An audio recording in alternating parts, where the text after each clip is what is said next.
Welcome to the Wisdom That Breathes channel. Across all our platforms, we try to share wisdom which is relevant and accessible to everyone. But on this particular platform, we go deeper into some of the ancient principles found within the scriptures. If you find some of the terminology difficult or inaccessible, then go over to our Keshava Swami YouTube channel where you'll be able to find other content which is perhaps more relatable. Thank you and enjoy the wisdom that breathes.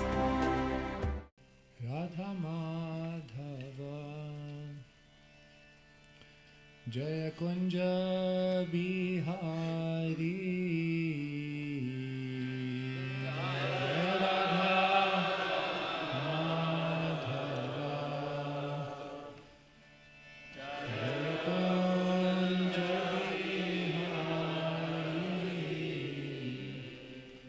Radha Madhava Jaya Kunja Bihari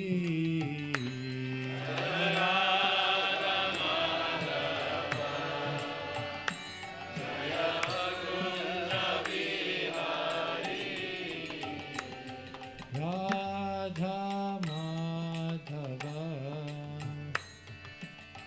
Kunja Bihari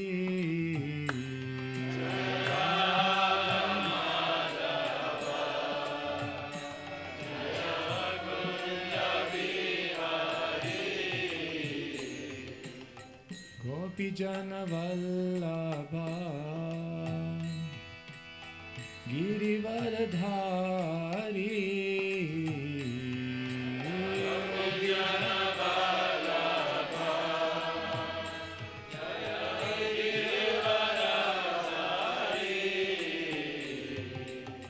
Gopi Jana Vallabha Girivaradhari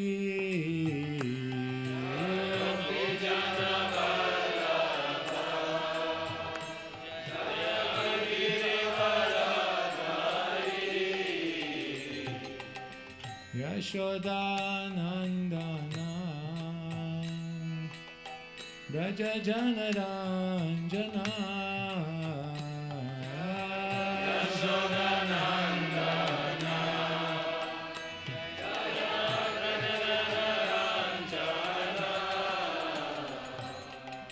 Jamuna Tiravanachari Jaya Kunja Bihari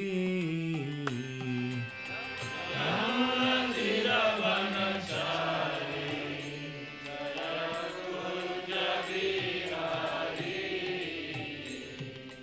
Jamuna Tiravanachari Jaya Kunja Bihari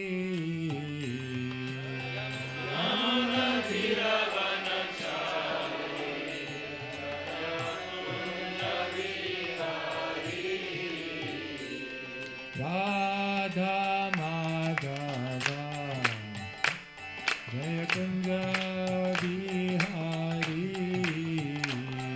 Radha Madhava Jaya Kunja Bihari Radha Madhava Jaya Kunja Bihari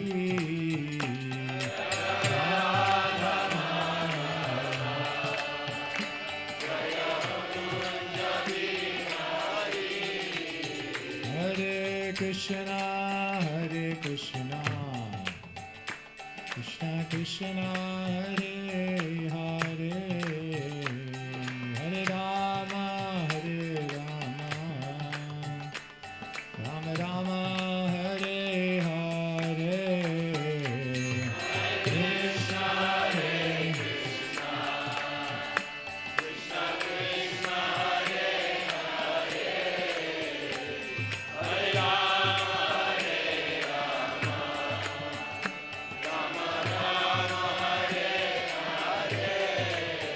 Hare Krishna, Hare Krishna, Krishna Krishna, Hare Hare, Hare Rama, Rama Rama, Hare Hare,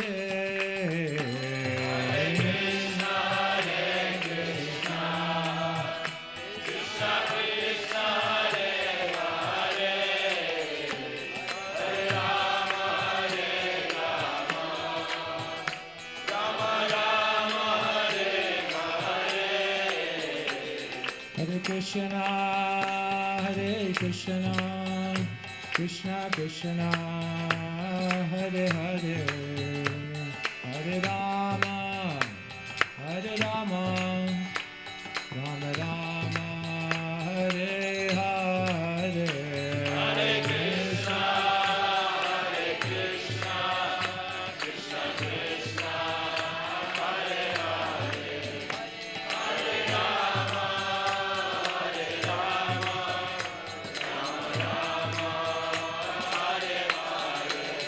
Jaya Vrindavan Dham, Vrindavan Dham, Vrindavan Dham, Jaya Krishna Balaram.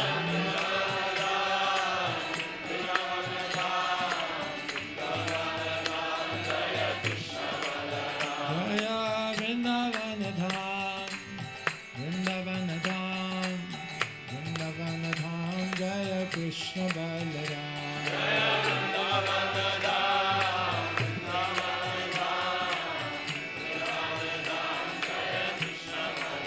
Jaya Radhe Shyam, Radhe Shyam, Radhe Shyam, Jaya Radhe Shyam.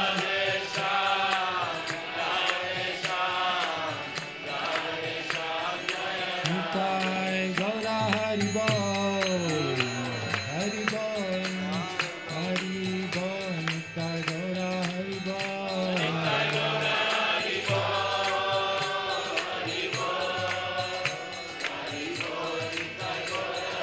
Jaya Jaya Prabhupada, Prabhupada, Prabhupada, Jaya Jaya Prabhupada.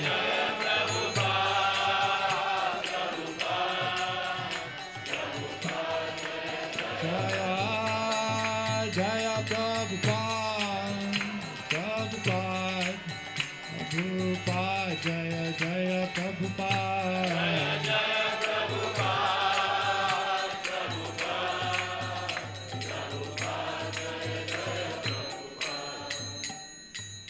Jai Gaur Premanande, Hari Bol. Om Jnanatimirandhasya Jnananjana Shalakaya Chakshurunmilitam Yena Tasmai Shri Gurave Namaha.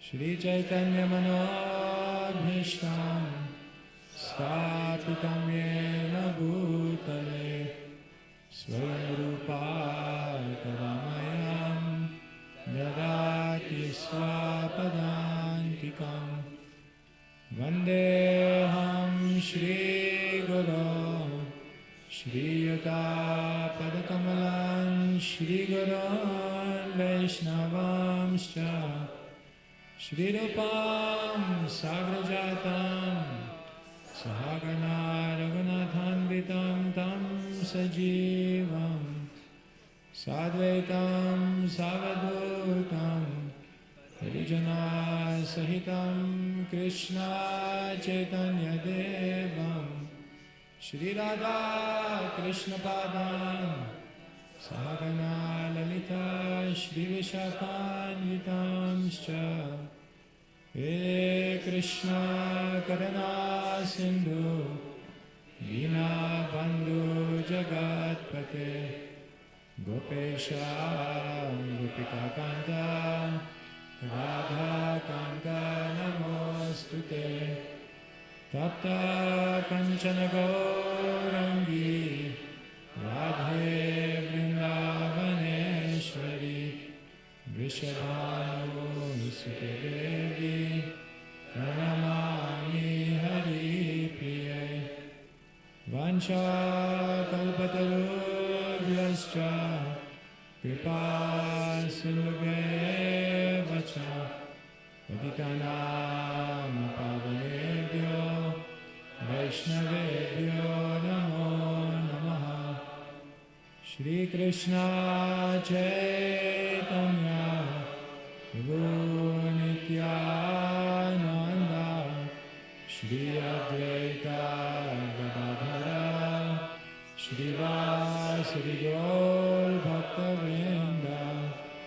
Hare Krishna Krishna Krishna Hare Hare Hare Rama Rama Rama Hare Hare. Grantharaj Srimad Bhagavatam ki jai.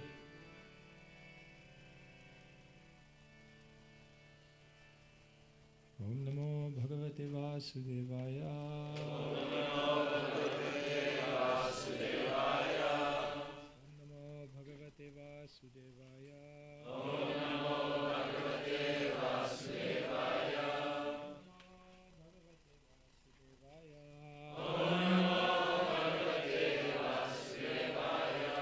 Om Namo Bhagavate Vasudevaya.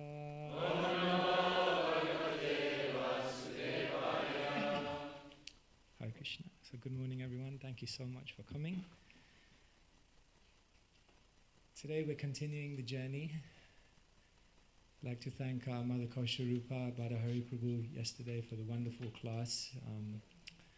I was thinking, it said, Kaviraj Goswami says that Krishna Leela and Chaitanya Leela are like camphor and nectar. And when you combine them and listen to them together, then it becomes Sumadhurya. Very, very sweet. So thank you for reminding us of Sri Chaitanya Mahaprabhu, his incredible mission. And thank you for being our inspirations in his mission. So dedicated and so encouraging. Hare Krishna. So, yes, we are continuing Uddhava's journey. Do you feel like you're developing more of a relationship with Uddhava? Isn't it? Listening about him every day, such a wonderful personality. Here Krishna actually says in the Bhagavatam, Uddhav is not inferior to me in any way because he is never affected by the modes of material nature. So very, very transcendental personality. So we began on the first day by talking about Uddhav's position. And if you remember, we went through the first Purva section of the Brihat Bhagavatamrita. And there in a conversation, we're hearing about Narad Muni, who's meeting many, many devotees, and we established that, yes, finally Uddhav, and then above Uddhav, even the gopis, are to be understood to be the greatest recipients of Krishna's mercy. So perhaps the most significant devotees to talk about. And then in the second session, we talked about Uddhav's transformation. How did he actually come to this conclusion that the gopis are even more exalted than me? And so he was very much a part of revealing the great glory of Srimati Radharani's love, the gopis' love. We talked about this incredible scene, perhaps the most emotional scene from the whole of the Srimad Bhagavatam. And we talked about how just meditating sometimes on these pictures can bring about so much entrance into the Leela as well. Therefore, they are windows to the spiritual world. And then we talked about how Uddhav finally came back, came to Vrindavan on the order of Krishna. And then we hear about this incredible scene. Another scene that you can meditate on. Kaviraj Goswami says the skies of Bhagavatam are unlimited and everyone is a bird and everyone is flying in the sky according to their capacity.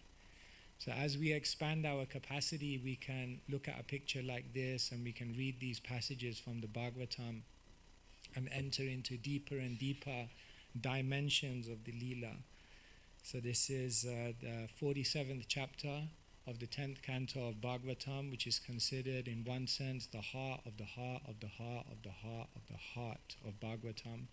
And therefore it's said that when Chaitanya Mahaprabhu goes to the Gambhir, Gambhir means very confidential, very internal, the innermost sanctum.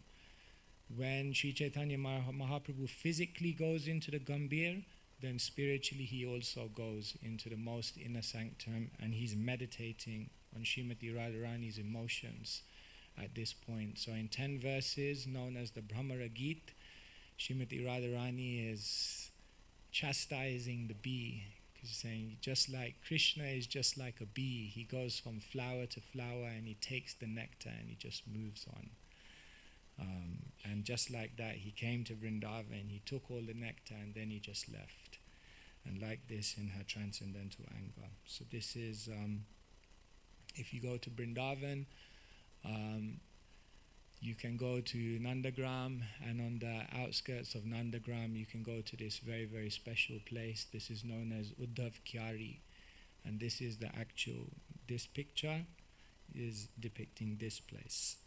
And so this is a very, very, very confidential place on the outskirts of Nandagram.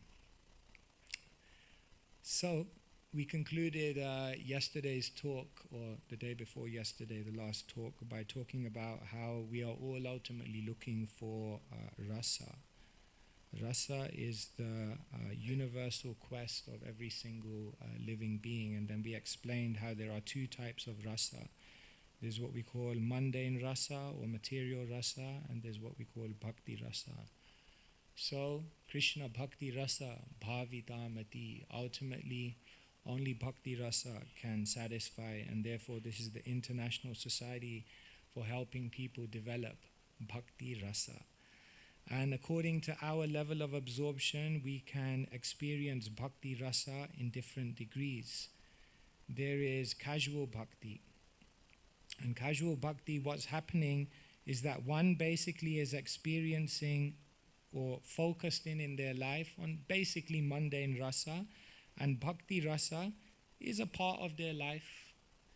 Krishna consciousness is a part of their life, and it's a nice part, but it's a part, and it remains a part, and it remains perhaps isolated to a few days a week, or a few activities a week, or a few parts of our life. But then it's mentioned that there is committed bhakti.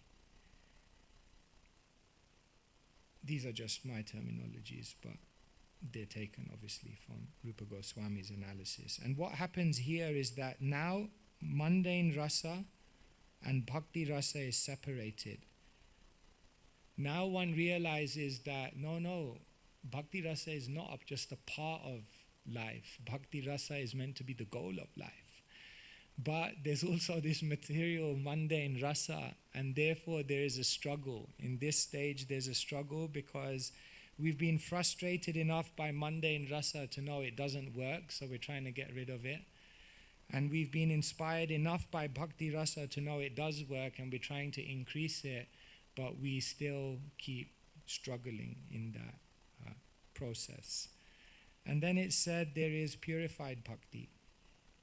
And in purified bhakti, anya abhilashita shunyam. Mundane rasa disappears. And as mundane rasa disappears, then one's life is only Krishna bhakti rasa bhavitamati. They're only tasting bhakti rasa. But then there is a further limit, a further frontier revealed by Sri Chaitanya Mahaprabhu, and that's what we call passionate bhakti. So someone will say, but this purified bhakti, it's only bhakti rasa, pure ras. What can there be higher than this? Nothing more. This, what can be beyond that? But what the Shastras reveal is that yes, in purified bhakti, in this terminology that I'm using, there is bhakti rasa, but there is a boundary around it of awe and reverence. And therefore Kaviraj Goswami says that bhakti rasa cannot find its full and most intense expression because there is a boundary of awe and reverence.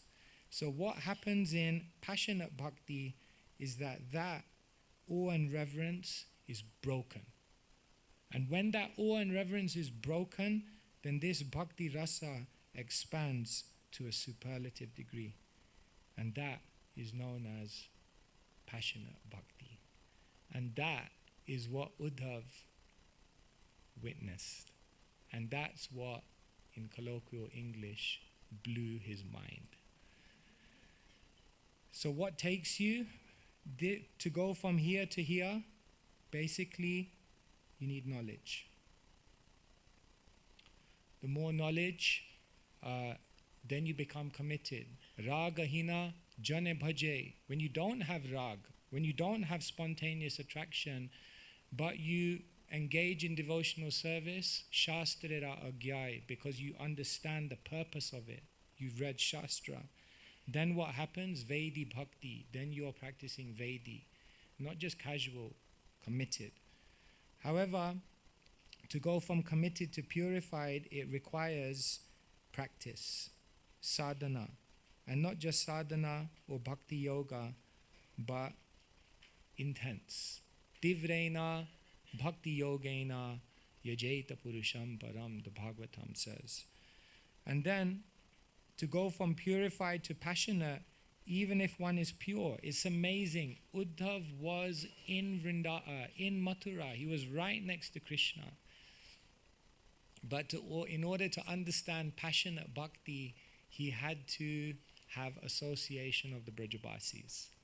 Therefore, by association, by very elevated association, one can actually gain entrance into Braja Bhakti.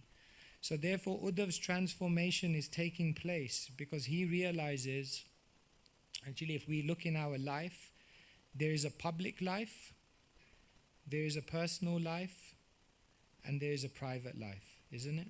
Don't you experience this in your life? Public life is how you carry yourself when you're in a crowd like this. Personal life is how you carry yourself when you're around those who you know very well. And private life is how you carry yourself when you're just with one or two or three very, very intimate people who know you the best. Therefore, Uddhav realized, I knew something about Krishna's public life and his personal life. But now I've gone to Braj, I've understood that Vrindavan is basically the private life of God. Everyone wants to know the private life of someone. Like, what's going on behind the scenes? In the world today now, they have this thing called fly on the wall. Fly on the wall documentaries. So it means, what's a fly on the wall? A fly on the wall means you're in a room that you're not really supposed to be in, but you can see everything that's going on in there. So Uddhav, when he came to Braj, he almost felt like a fly on the wall.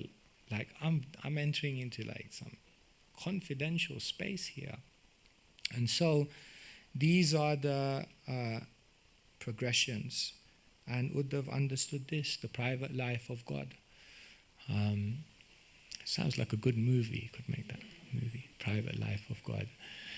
So this is very, very profound because some people know that Krishna is the Supreme Personality of Godhead. But how many people know the Supreme Personality of Krishna? Yes, the Bhagavatam tells you Krishna is the Supreme Personality of Godhead. But who knows the Supreme Personality of Krishna? That is revealed by Sri Chaitanya Mahaprabhu and his followers. Shyamameva param rupam purim madhupuri vara veyakai shaurakam dhyayam adya eva paro rasa.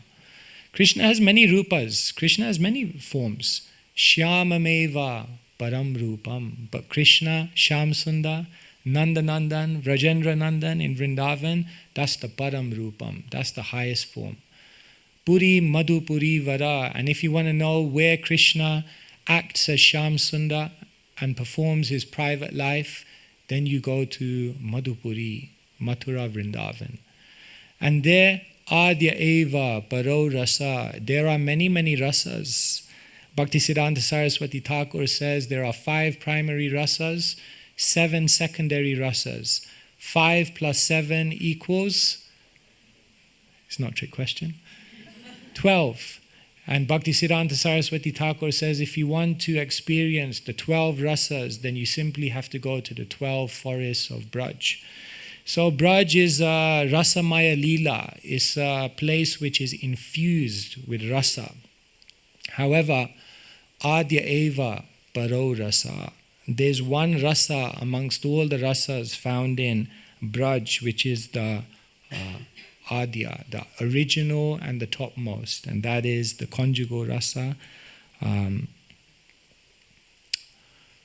Shamameva param rupam puri madhu puri vara veyakaishorakam dhyayam adya eva paro rasa. And Krishna, when he is a Kaishora, when he is a youth, then he performs that eternal Leela, Navayovanam. So this is what Uddhava realized. This created an incredible transformation in him.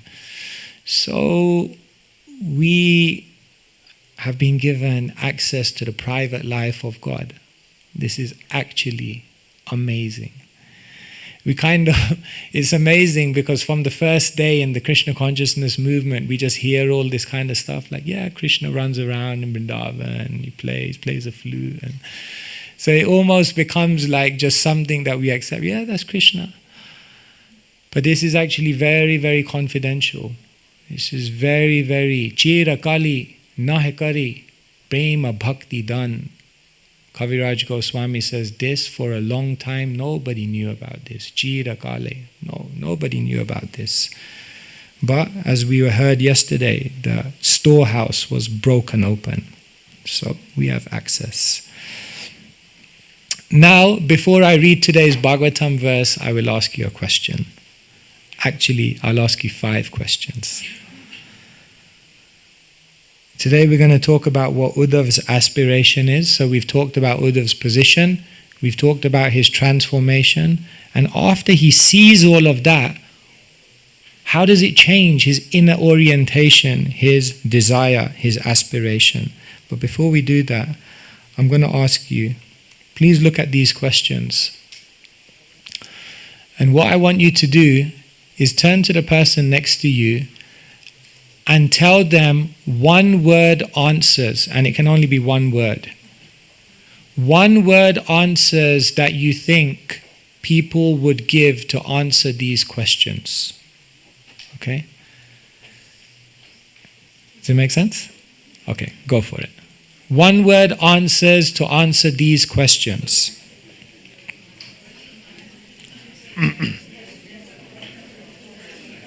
If someone asked you these questions and you had to answer in one word, what word would you use?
All right. Thank you so much. That sounded like more than one word. All right, so I don't want you to just tell me the words I want to hear. I want you to tell me the real words. What kind of words do you think people would use to answer these questions? Anyone want to say? Yes? Lakshmi? I'm assuming you're money, yes.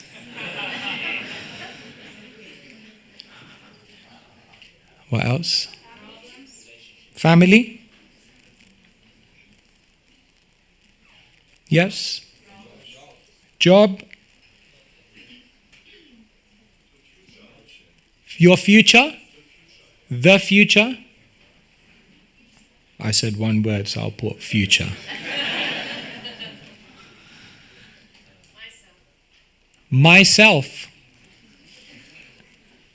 Thank you.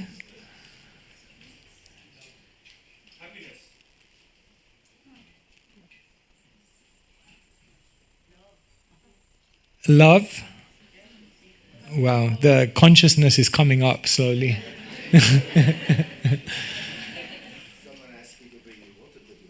Oh, okay, sure.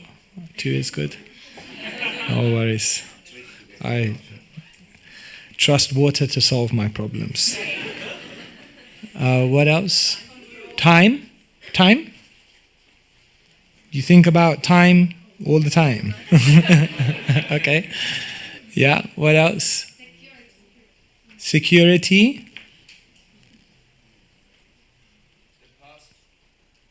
The past. Okay. Food.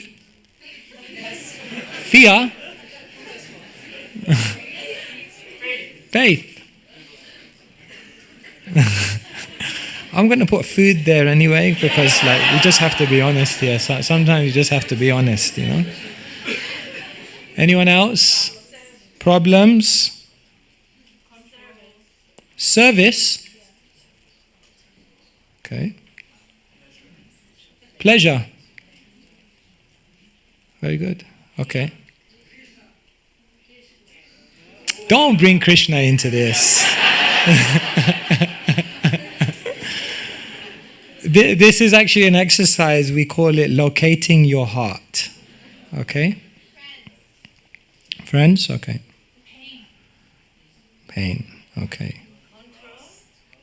Okay. Okay, we can stop here. Control. Okay. We are confused souls. It's not an insult for me. It's actually what Shastra says. Maya mugdha jivara nahi swata Krishna gyan. Jivere kripaya koile Krishna Veda Puran. Jagadananda Pandit, I think, says, Maya mugdha, spirit souls are completely confused. They're running, looking for something here, going here. They're split souls. Their heart is in so many places. Day to day they change. They invest their mind, their energy, everything in so many different things, looking to basically find happiness. Therefore, the Shastra tells us, Jivara Kripaya, Krishna is like kind to the souls. And therefore, what does he do? Veda Puran, he gives knowledge, he gives Shastra Gyan to basically understand that we're looking for the right thing in the wrong place. What is Krishna consciousness? What does it mean to be Krishna conscious? After all, we are the International Society for Krishna Consciousness. What it means to be Krishna conscious is if we can one day come to the point where the answer to every single one of these questions is Krishna.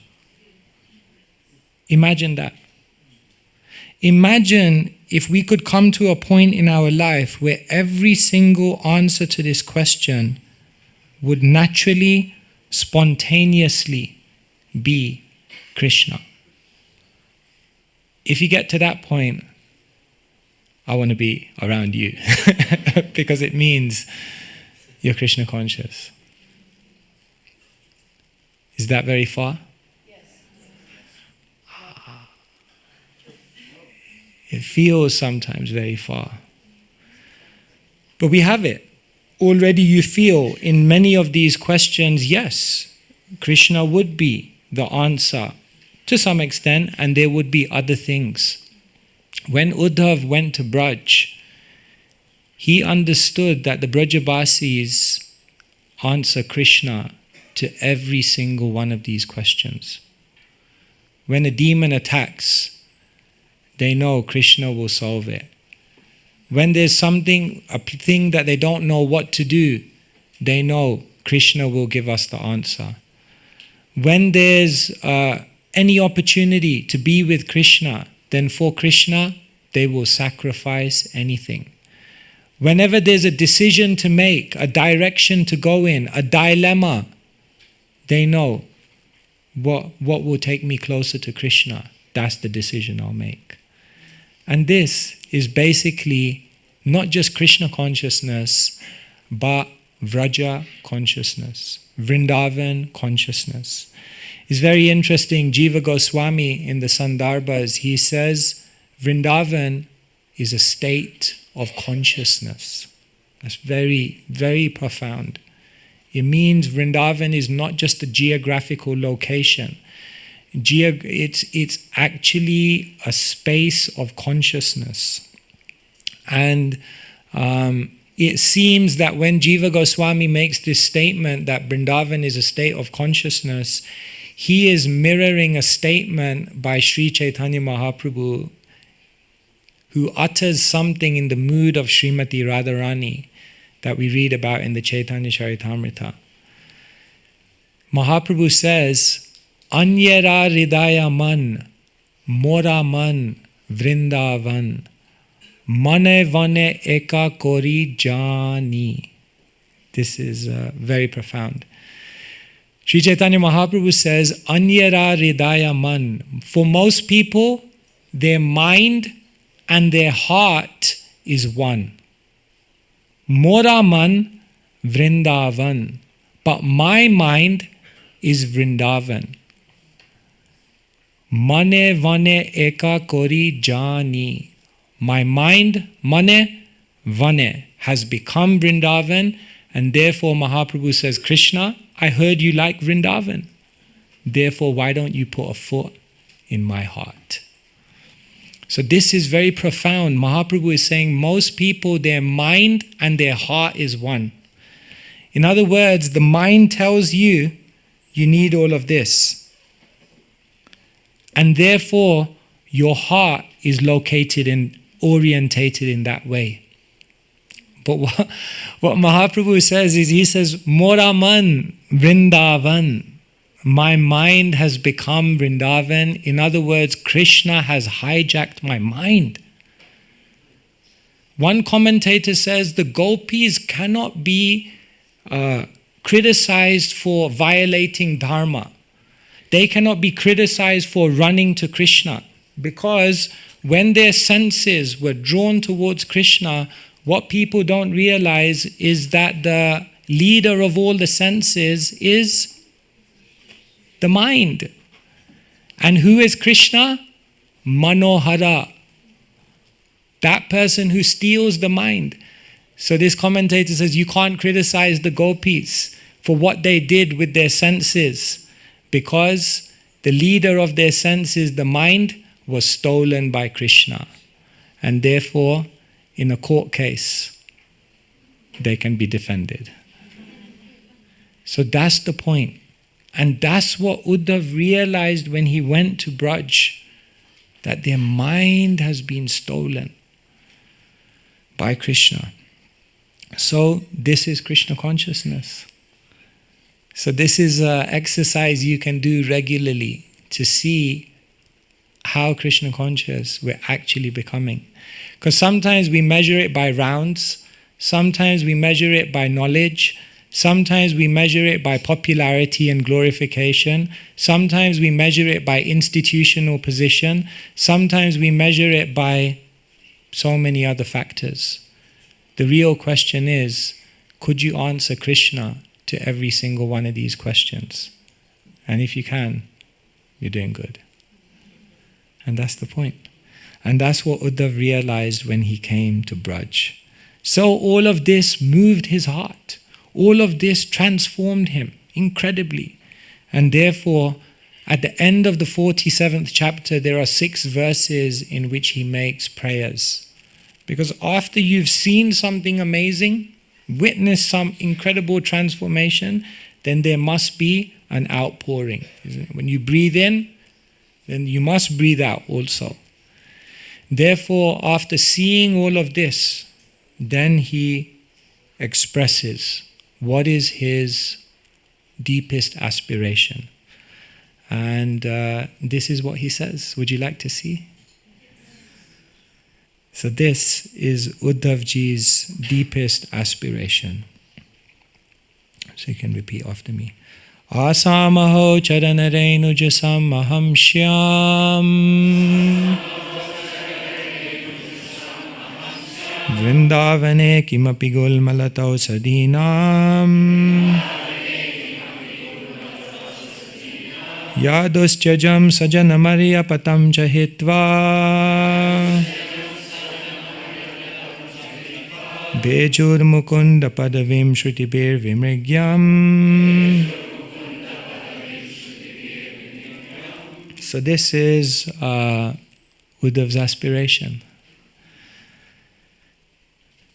The gopis of Vrindavan have given up the association of their husbands, sons, and other family members who are very difficult to give up.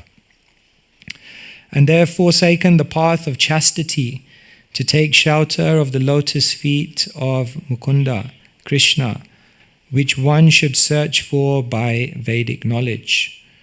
Oh, let me be fortunate enough to become one of the bushes, creepers, or herbs in Vrindavan, because the gopis trample them and bless them with the dust of their lotus feet. So it's a very beautiful prayer. Srila Prabhupada's purport. Sri Uddhav here shows the perfect Vaishnava attitude of humility. He does not pray to be equal to the gopis in their exalted stage of love, but rather to take birth as a bush or creeper in Vrindavan, so that when they walk upon him, he will get the dust of their feet and thus be blessed. The shy gopis would never agree to give such blessings to a great personality like Uddhav. Therefore, he cleverly sought to get such mercy by taking birth as a plant in Vrindavan. So, this is Uddhavji's desire, that may I just remain in Vrindavan as a clump of grass. Because maybe the gopis, when they are in their ecstasy and they're looking for Krishna and they go off the main path and they start wandering into the groves because of their ecstasy, then maybe they'll step on me. And if they step on me, then my life is successful. So this is very profound. We can just look at the verse here. There are so much to meditate on here. In the first line, Renu, the dust. Sometimes it says Braj means 3 things: Venu, Dhenu, and Renu. Braj, Vrindavan means Venu, Krishna's flute; Dhenu, Krishna's flower, Krishna's cows; and Renu, Krishna's dust, the dust of Braj. So the dust is very, very powerful.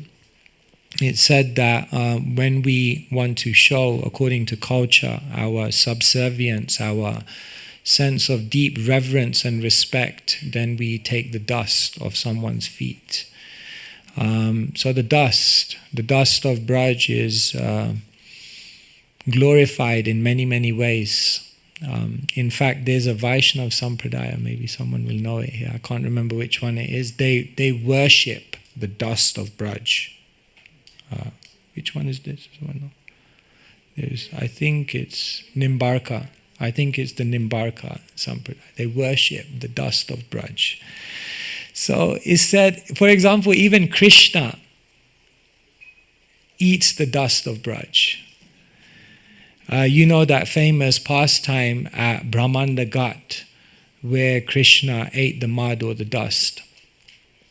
So the acharyas give different commentaries. Why did Krishna eat the dust of Braj? So different explanations are given, and one of them says it's clear because yasmin tushta jagan tushta. When Krishna eats, the whole world eats. And Krishna was thinking, I want to bless the whole world with getting the mercy of the dust of Braj. But many people may not be able to make it to Braj. And therefore, let me eat the dust of Braj, because then everyone in the entire universe will be satisfied by the dust of Braj, because Jasmin Tushta, Jagat Tushta. When Krishna is satisfied, the whole world is satisfied. So Renu, dust, very, very powerful. Bhakta pada dhuli or bhakta pada jal, bhakta bhukta avashesha, tina mahabal. Kaviraj Goswami says there are three very powerful substances in this world. Bhakta pada dhuli, the dust from the feet of the devotee. Bhakta pada jal, the water that has washed the feet of the devotee. And bhakta bhukta, the remnants of what they have eaten. So like this, the dust is glorified. And here is very interesting. Uddhava says, Vrindavane, I want to be in Vrindavan, even as a fly on the wall, even though I feel sometimes that I'm not qualified to be in this inner chamber, the private life. He says, I'll just be this is interesting. He says, Gulma, Lata, Ausadinam. Gulma means bush. Lata means, isn't it? We say Bhakti Lata means a creeper. And Aushadinam means a herb. So sometimes the commentators say, when he uttered this, that I want to be in Vrindavan, he said, I'll be a bush in Vrindavan. Then he thought, that's too audacious. I'll be a creeper. And he thought, no, even that's too audacious. I'll just be a herb. So this is a Vaishnav, when they realize what they're actually aiming for, a sense of humility awakens. We talked about this the other day. Prema and Dainya go hand in hand. And therefore, as one's prema is increasing, their Dainya must increase. Therefore, Uddhav says, Gulma. No, it's okay. Lata. No. Okay, just Ausadina. That's enough for me. Just a herb. Just something small. Dustyajam. Why are the gopis so glorified? So here he's saying his aspiration, and here he's explaining why. Why? Why the gopis? Dustyajam, because they gave up. Dustyajam hitva. They gave up that which was very difficult to give up. If you want to know how advanced someone is in devotional service, don't just look at what they give. Look at what they give up. No, Krishna, here, everything for you. And what does Krishna say? No, what's behind there? I want that. What's behind there? No, Krishna, everything for you. I'm giving you so much. No, but what are you ready to give up? I'm not ready to give up, but I can give many things, but I'm not ready to give up. Okay, that's good. But the moment, dustyajam, that which is very difficult to give up, hitva, let go. Holding on means holding back. If you hold on, hold back. Ye yatha mam prapadyante tamstateva bhajami aham. As you surrender, I'll reward you accordingly. Of course, Krishna said this, and then later on, Krishna said to the gopis, you've made me contradict my own words. You've made my words false. Because I told the whole world that as you surrender to me, I'll reward you accordingly. But the way you've surrendered to me, giving up everything, I can't reward you. Napadaye ham. Therefore, I'm a debtor. So the gopis are glorified because They're just ready to give up that which is so difficult to give up. And two things are mentioned here, Svajanam and Aryapatam. Swajanam means family, friendship, love and society. And Aryapatam, in the translation it says path of chastity, but it can also just mean tradition and culture. This is actually very interesting because in the Gita, when Krishna says, Arjun says to Krishna, Senayor ubayor madhye ratam stapaya chuta. Arjun says to Krishna at the beginning of the Gita, now go to the middle of the battlefield. I want to see everyone who's here. So Krishna drives the chariot to the middle of the battlefield, and then Krishna stops the chariot. And do you know where Krishna stops the chariot? Krishna stops the chariot in a very strategic place. Do you know where? Bhishma Drona Pramukata. Krishna has a sense of humor. Krishna knows what's on Arjun's mind. So what Krishna does is he draws the chariot to the middle of the battlefield and he stops right in front of Bhishma and Drona. In colloquial English we say, rubbing it in your face. And the Acharyas say, why Bhishma and Drona?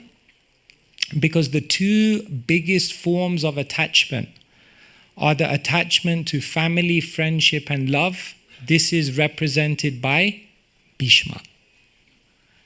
And Drona is like a teacher, but Drona represents the attachment to tradition and trends and what you've been taught previously. So therefore, symbolically what Krishna is saying is that unless you're ready to give this up, you can't get Krishna. And these things are dustyajam, very difficult to give up. So it's difficult. Family. Of course, this is not, the gopis are on a superlative level. It's not. There is a way to also balance dharma and bhakti. So the purpose of this class is not that you should just leave everything. Of course, we are following dharma. But the point is, if it had to come to that point, would you be ready? That's the point. It's not so much even giving it up, it's are you willing to give it up? Are you ready to give it up if it's required? That is the standard, the gold standard of the gopis. So it's difficult. Family. Generally, your family want to see you enjoy sense gratification, or your family want to enjoy sense gratification with you, or your family want to enjoy sense gratification through you. That's generally what happens. And therefore, sometimes it becomes So the gopis were ready to give it all up. If you want to know the level of one's Krishna consciousness, another way to see it is how much risk are they ready to take. According to the amount of risk one is ready to take, that will likely determine how deep their Krishna consciousness is. Therefore, you find people who are incredibly Krishna conscious, they do sometimes the most fearless things. Abhay Charana Aravinda. Prabhupada said, when I chant Hare Krishna, I feel no fear. So fearless, having taken shelter of Krishna's lotus feet. So the gopis were fearless, flexible, and fully available. Fearless, flexible, fully available. That is Gopi Bhav. So a fearless person is not a person who doesn't have fears. Really? A fearless person is not a person who doesn't have fears. A fearless person who is one who has a purpose which is so compelling that their fears pale into insignificance. That is the gopis. So therefore, because Manohara, Krishna had stolen their mind. Therefore, fearless. And Bhejur Mukunda Padavim, they just took shelter of Krishna. They had that faith. Shraddha Shabde, Vishvash Kohe, Sudhrida Nishchoy, Krishna Bhakti Koile Sarva Karma Krita Hoy. I have faith. Really? What's the definition of faith? Shraddha Shabde. By the word faith, it indicates that you have a vishvash. You have an incredibly firm conviction that Krishna Bhakti Koile, if I worship Krishna, Sarva Karma Krita Hoy, everything in my life will be done. If I worship Krishna, I'm never going to lose out. If I worship Krishna, Krishna will have my back. If I worship Krishna, Krishna will protect me, Krishna will maintain me. Rakshishyati ti vishvasho. That is the level of immersion that the gopis had. And therefore the second two lines basically explain to us why. Why does he want to be a creeper in Vrindavan to get their dust? And the second two lines are the glorification of the gopis. So these are incredibly deep verses of the Bhagavatam. And what does it mean for all of us? Well, it means that we may want to learn something from these desires. Anyone know what this place is?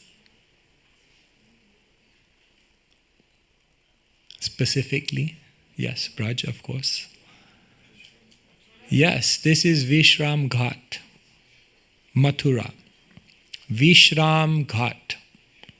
So when you do Brajamandal Parikrama, then when Mahaprabhu did Brajamandal Parikrama and he came to Braj, then the first place he came to before he started Brajamandal Parikrama was he came to this place, Vishram Ghat. Vishram literally means the resting place. So when you do parikrama, it's like 30 days of austerity, and it's interesting because the first place you come to is the resting place. Do you think don't we come to the resting place at the end? Why do we come to the resting place at the beginning? So there's actually a deep meaning. There's multiple meanings why this is Vishram Ghat, but firstly, it's Vishram, it's the place of resting, because when Krishna came to Mathura, Krishna meant business.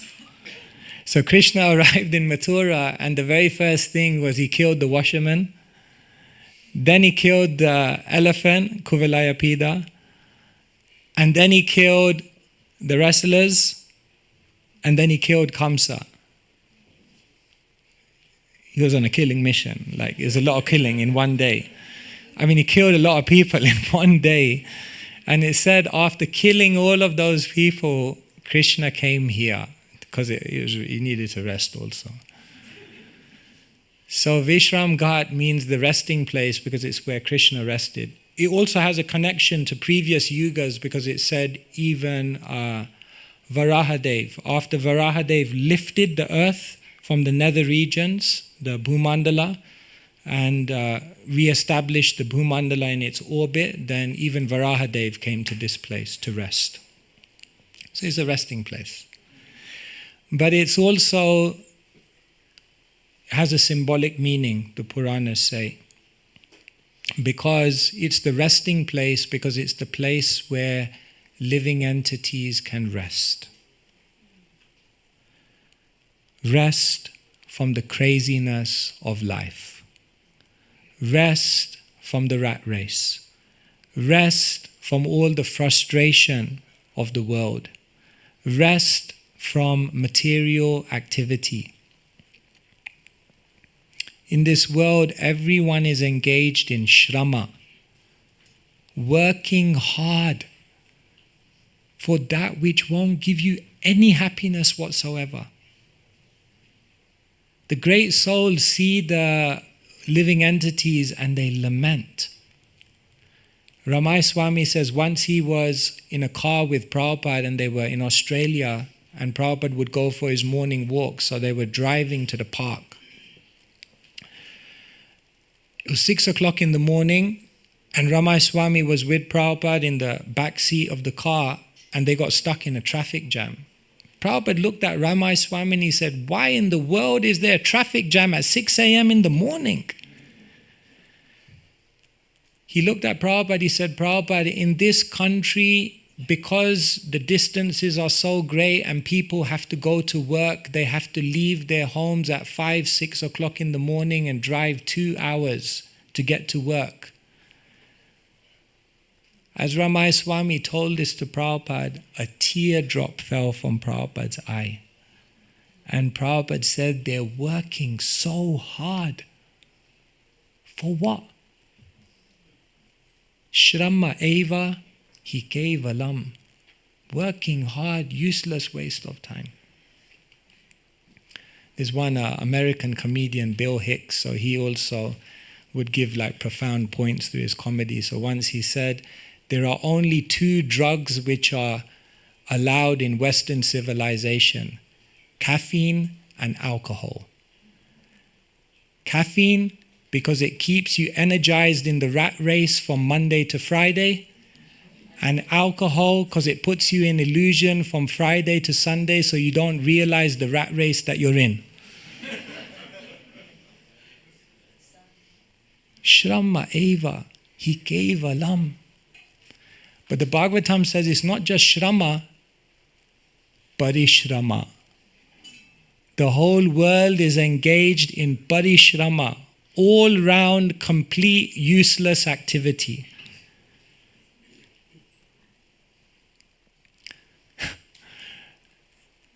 What's the escape? Ashrama. Ashrama means a place of spiritual cultivation. But ashrama means you also have to work hard in an ashram.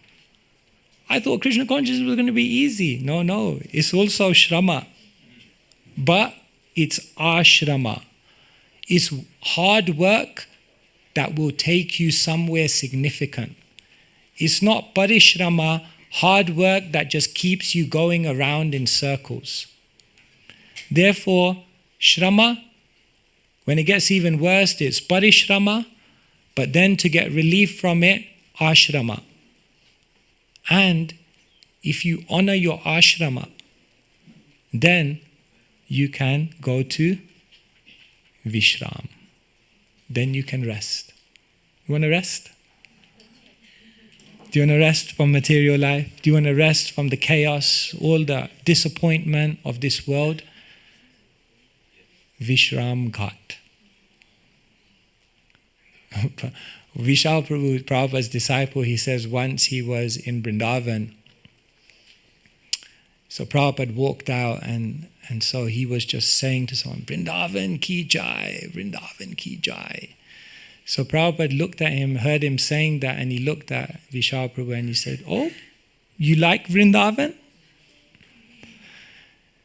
So Vishal Prabhu looked at Prabhupada and he said, yes, Prabhupada, I like Vrindavan. And then he said, Prabhupada picked up his cane and he flicked it and he said, then Vrindavan is yours. And he said, it's very beautiful how he said, Prabhupada just flicked his cane and said, well, Vrindavan is yours. It's yours if you want it. Vishram Ghat.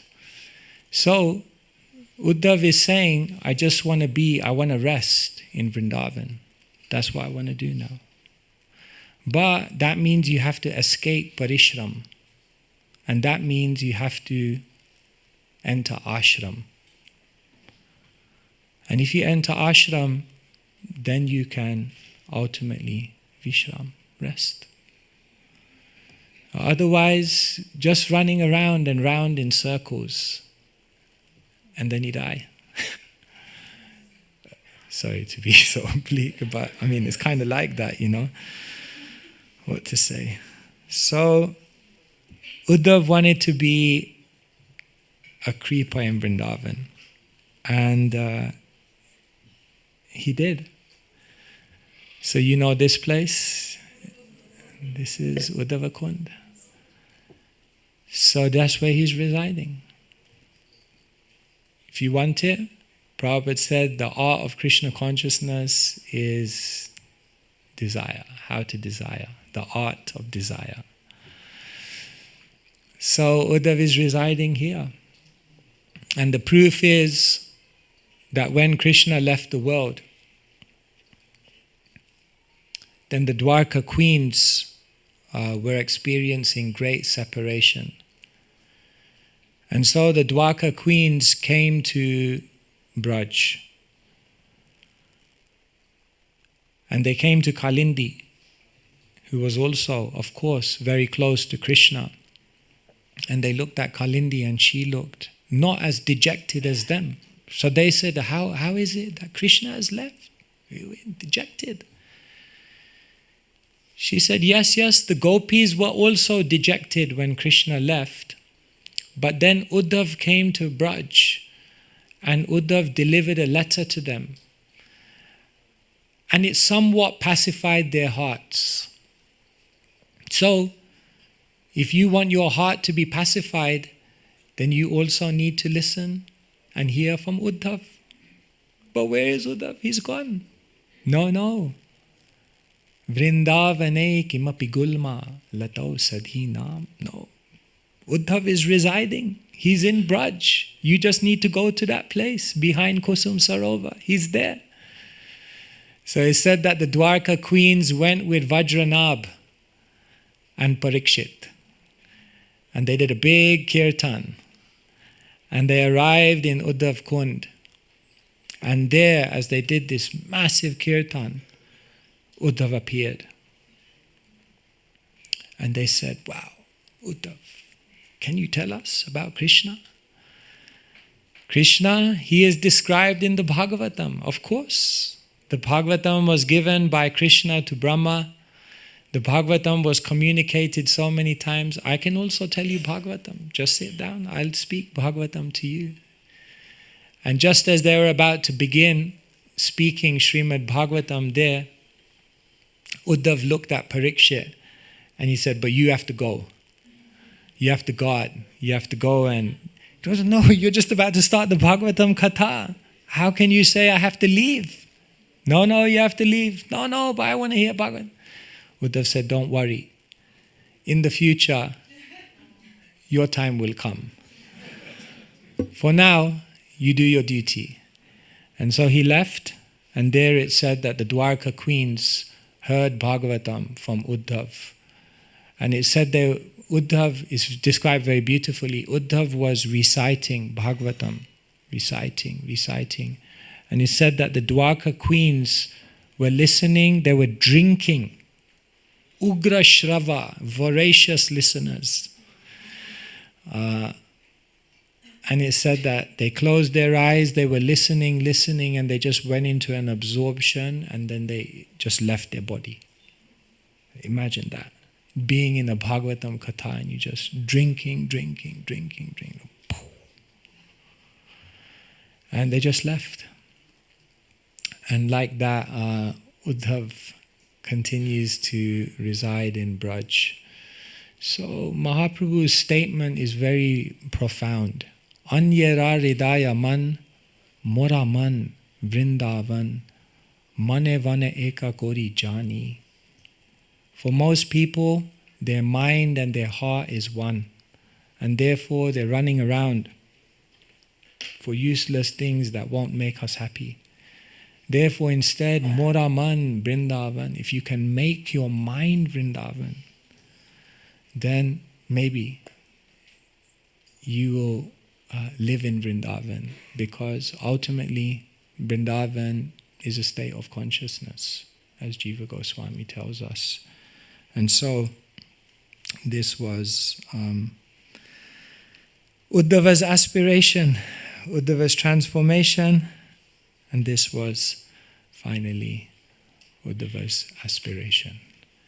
Hare Krishna, Krishna Krishna, Hare Hare, Hare Rama, Rama Rama. Srila Prabhupada ki jai. All right, I try to share a few things. Yes, Krishna Kshetra Maharaj. Please correct me.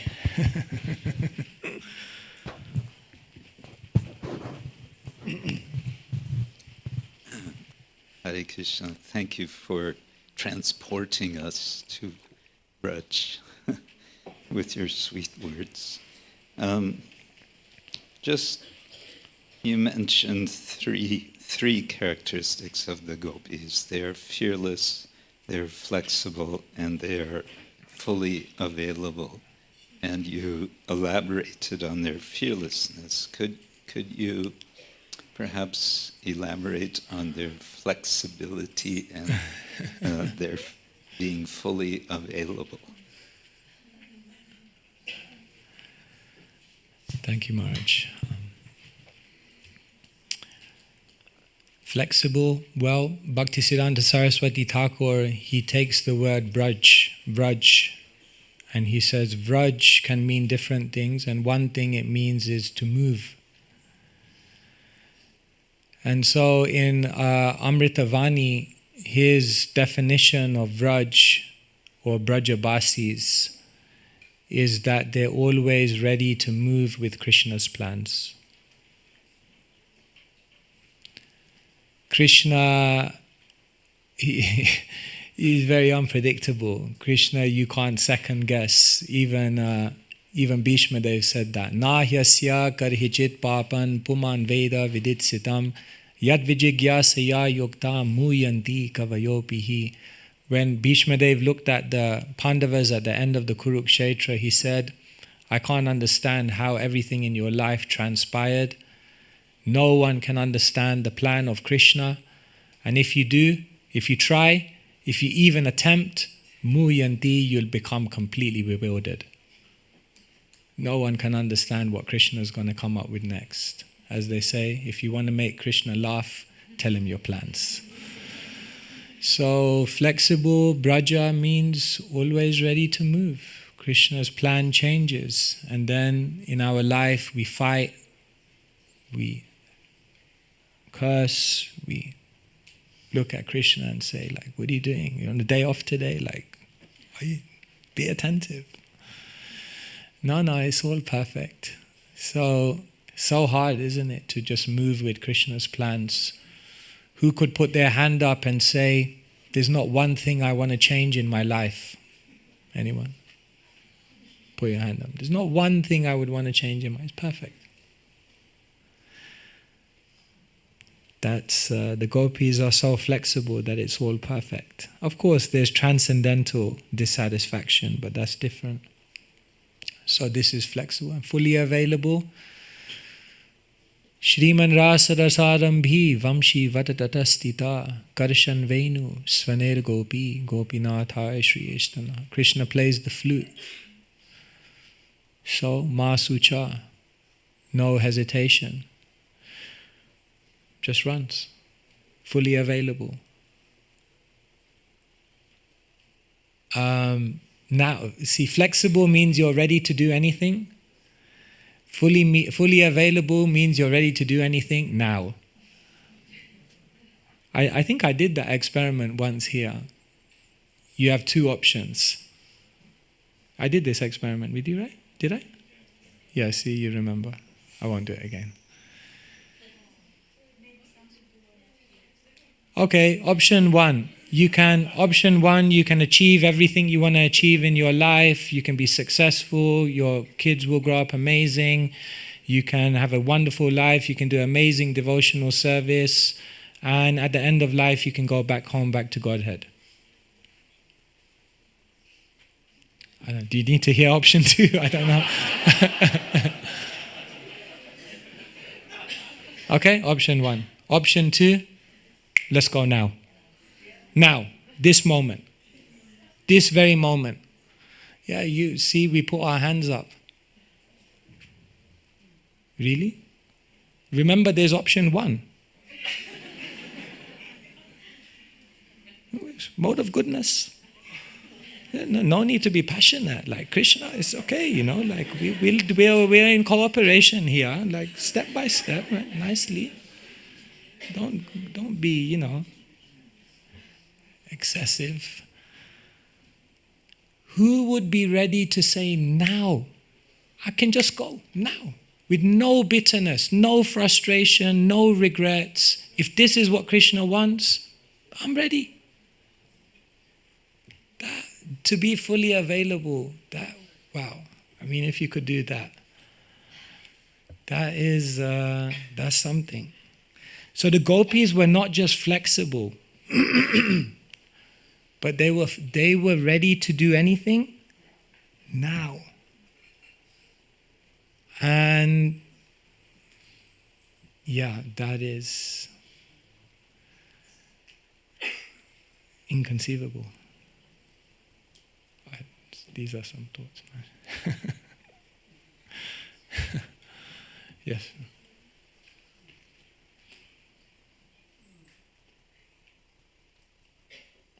Hare Krishna, thank you for such a nice class. In continuation of the question from Maharaj, you talked about two things to give up. Well, one is the thing that you can measure the advancement by what you are willing to give up and the risk that you're going to take. You talked a little bit about timing. If we want to do it now, or we can do it on a longer time. So my question is timing and maybe also maturity a factor in these kinds of decisions? Yeah, we have to be practical.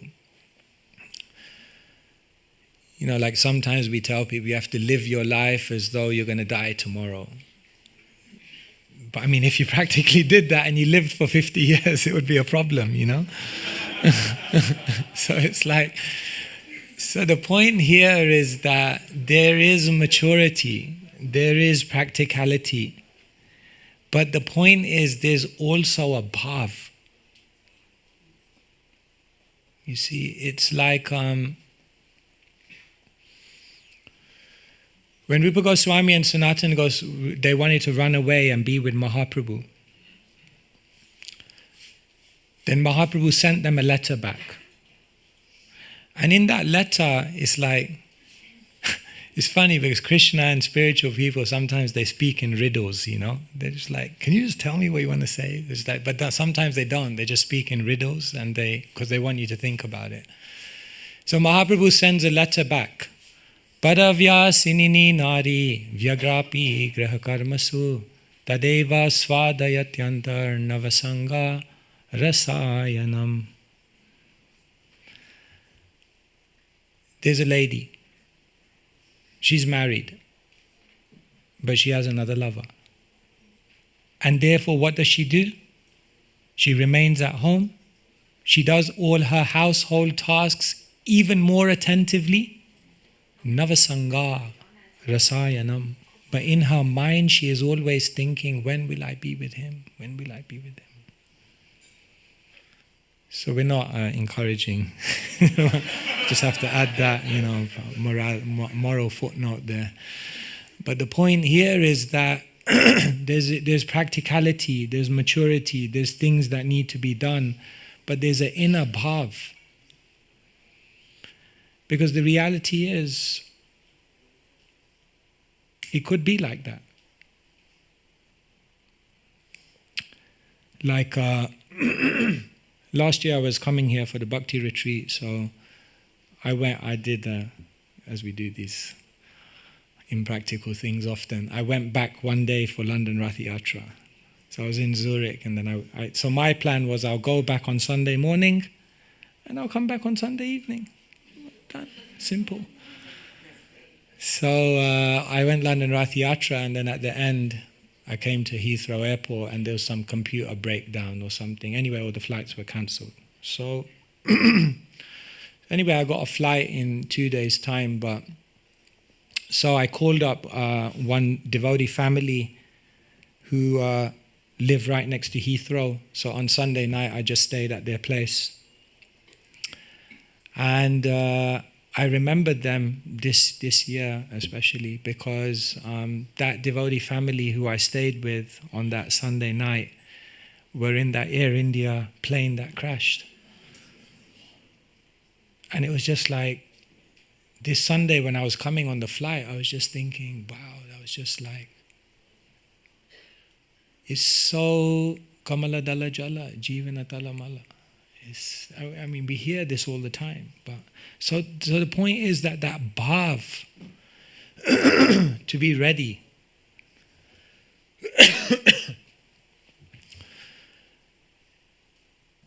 yeah, it's hard because we hear all of this and we say it, and then it's like we got to live this. It's like, how do you live this? It's like sometimes inconceivable, but we have to live with that bhav. And I think that's the point that we're making, that yes, there's time, there's maturity, there's practicality, but at the same time there's an inner fire that needs to be burning. This is what I could say.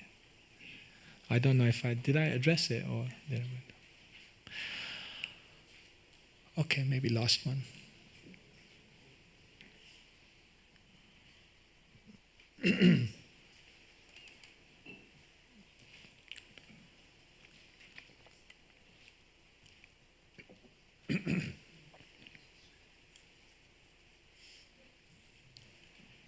Hare Krishna, Maharaj. Thank you very much. You mentioned Uddhava Gita in Nandagram. Can you tell a little more about it?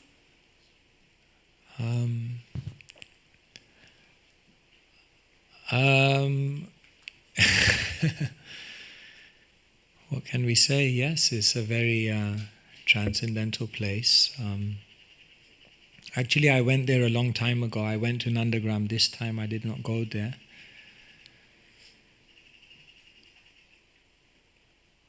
When we go to a place, a Leela Stali, actually the Braja pilgrim, what they're trying to do when they go to a Leela Stali, a place, is yes, they are hearing the pastime. Yes, they're hearing the events of what went on there. But the real thing that they're trying to capture when they go to any place is the bhav. What was going on here? What were they feeling? What were their emotions? What were their what was going through their minds? So whether it's Uddhava Gita or whether it's Govinda Kund or whether it's Radha Kund or whether it's the bhajan kutir of someone who did bhajan in Braj, when we go there, we're listening to everything that went on there. But actually, what we're really trying to grasp is what is the spirit here. And so, essentially, what is Uddhava Gita, and can you say more about it? I think that's everything that we've been talking about here. That's what Uddhava Gita stands for. It stands for that intensity. It stands for individuals who are able to say Krishna to every one of those 5 questions without the blink of an eyelid. And that is, at least speaking for myself, way beyond any level of Krishna consciousness that I've experienced. And so it's humbling, and it's revealing, and it's inspiring. It's all 3 of those things at the same time. It's like you go to these places and you're humbled, you're educated, and you're simultaneously inspired. And that's actually what Braja Parikrama is to be humbled, to be educated and to be inspired. And that's something I could say. All right. Thank you all very much. Grantaraj Srimad Bhagavatam ki jai. Srila Prabhupada ki jai.